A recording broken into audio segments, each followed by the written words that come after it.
Assalamualaikum warahmatullahi wabarakatuh. Alhamdulillahil aziz wassalatu wassalamu ala sayyidina Muhammadin wa ala alihi washabihi ajma'in, amma ba'd. Assalamualaikum warahmatullahi wabarakatuh. Nama saya Muhammad Farada Syabani. Di sini saya akan menjelaskan tentang poligami di dalam kitab tafsir Jalalain. Bismillahirrahmanirrahim. Poligami tidak pernah usai diperbincangkan. Ia bisa dilihat dari berbagai perspektif, mulai dari perspektif sosial budaya hingga dari perspektif teologi tafsir. Artikel ini fokus pada bagaimana ulama dari dulu hingga sekarang memperbincangkan soal poligami. Bagaimana tafsir mereka terhadap Quran surat An-Nisa ayat 4 dan ayat 3 yang secara tekstual menyebut soal poligami. Menarik, setelah ditelusuri ternyata tidak ada pandangan tunggal tentang kebolehan poligami dalam konteks sekarang. Ada yang pro tanpa syarat, bahkan boleh bagi seorang suami untuk berpoligami hingga dengan 9 istri secara sekaligus seperti dilakukan Nabi Muhammad SAW. Ada yang setuju poligami dengan persyaratan yang ketat. Dikatakan setiap orang boleh berpoligami, hanya dalam kondisi darurat poligami bisa ditoleransi. Artinya dalam suatu normal poligami tidak bisa dilakukan. Pertanyaannya, siapa yang punya otoritas menentukan kondisi darurat itu?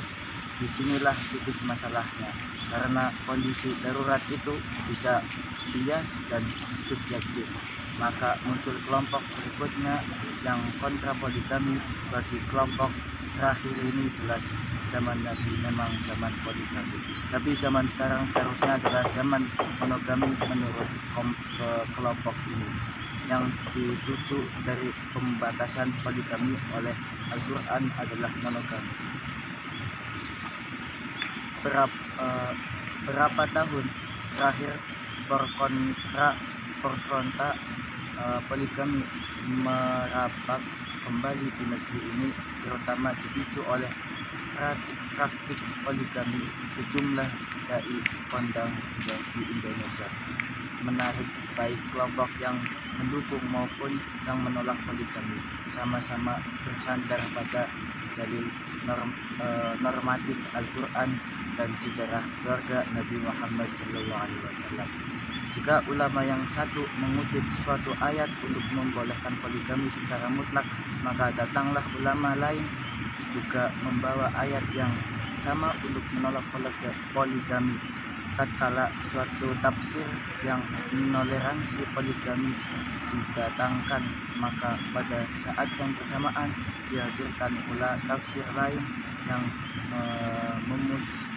memustahilkan poligami. Ayat yang sering dikutip sebagai dalil kebolehan poligami adalah Al-Quran surat An-Nisa ayat 4 dan 3. Bismillahirrahmanirrahim. Fa in khiftum alla tuqsitu fil yatama fa ittaqihu ma qabalakum minan nisa'i matna wa thulatha wa ruba'a fa in khiftum alla ta'dilu fawahidatan aw ma malakat aymanukum dzalika adna alla ta'ulu. Jika kamu para pengasuh anak-anak yatim khawatir tidak bertindak adil, manakala kamu ingin mengawini atau mengawini mereka, maka nikahilah perempuan-perempuan yang kamu senangi dari perempuan-perempuan lain sebanyak 2, 3, atau 4. Lalu jika kamu takut tidak dapat berlaku adil, maka seorang saja atau hutang yang kamu miliki. Yang demikian itu lebih dekat kepada tidak perbuatan aniaya. Ayat itu diberi pahaman lain oleh kelompok yang kontra poligami, bahwa betapa tidak mungkinnya seorang laki-laki berbuat adil kepada banyak istri. Dengan demikian, ayat menurut kelompok yang kontra justru bukan untuk membolehkan poligami, melainkan untuk menegaskan kemungkinan poligami, untuk mengukuhkan argumennya itu. Pihak yang kontra poligami mengutip ayat lain, yaitu surat An-Nisa ayat 4. Bismillahirrahmanirrahim.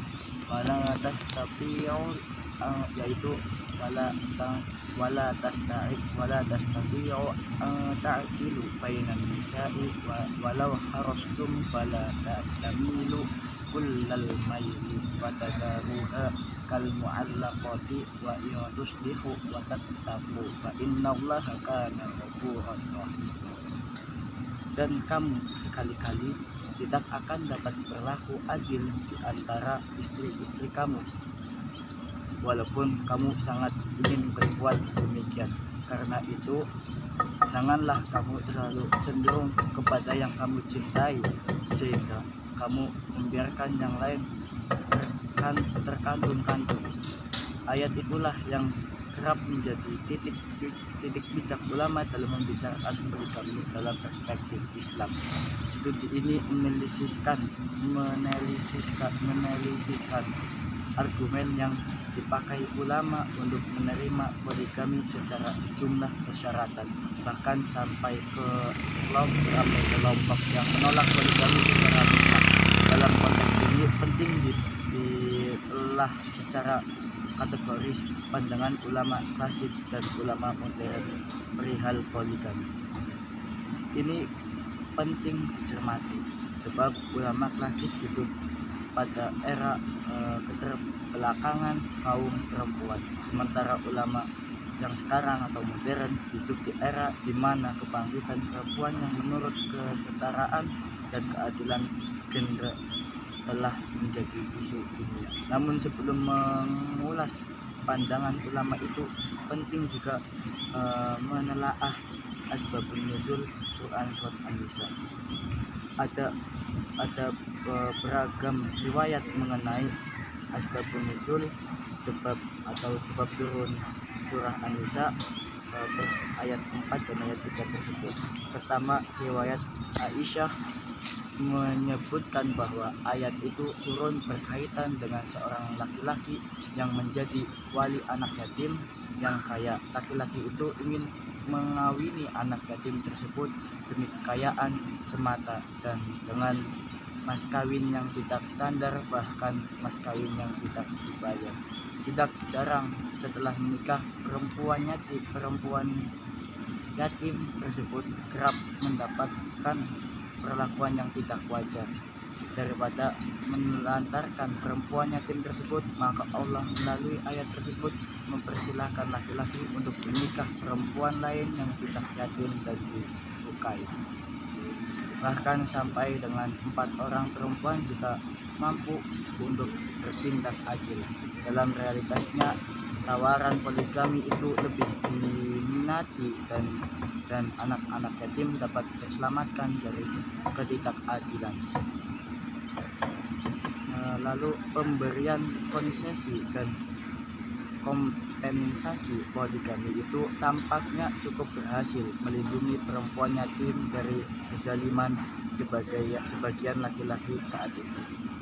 Al-Kisah ketika Urwah bin Al-Zubair bertanya pada Aisyah tentang ayat tersebut, maka Aisyah menjawab demikian: "Wahai keponakanku, ayat ini terkait dengan anak perempuan yatim yang dalam pengampunan walinya, yang mana harta anak itu telah bercampur dengan harta walinya.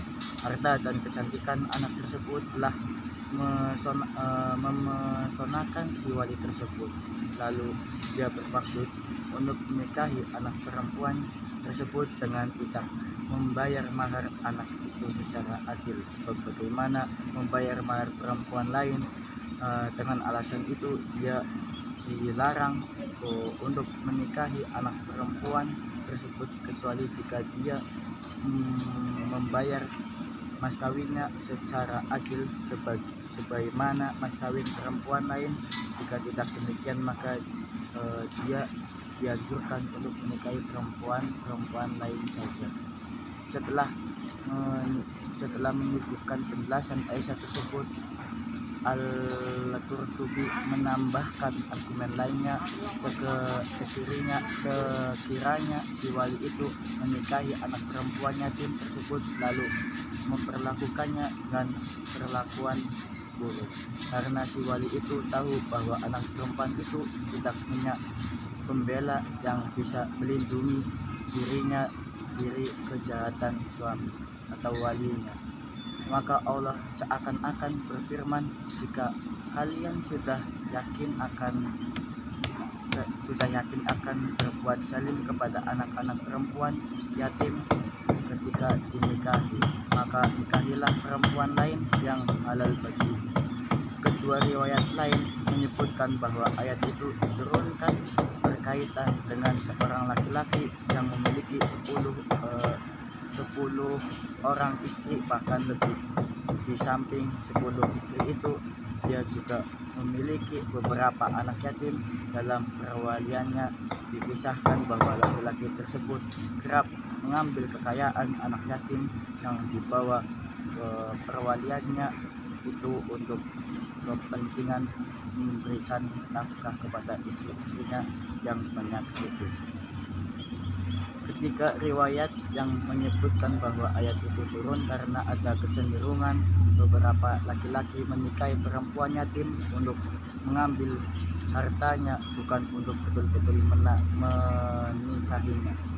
Dengan demikian ayat ini turun sebagai teguran terhadap orang yang telah mengambil harta anak yatim secara zalim.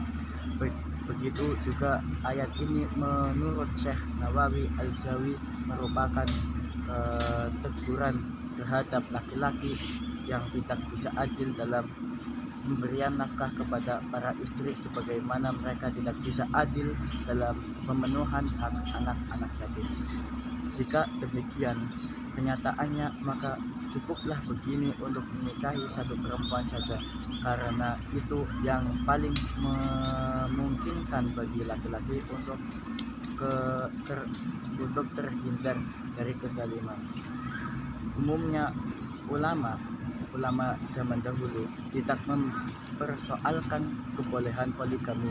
Mereka berselisih misalnya mengenai jumlah perempuan yang boleh dinikahi laki-laki dalam waktu bersamaan.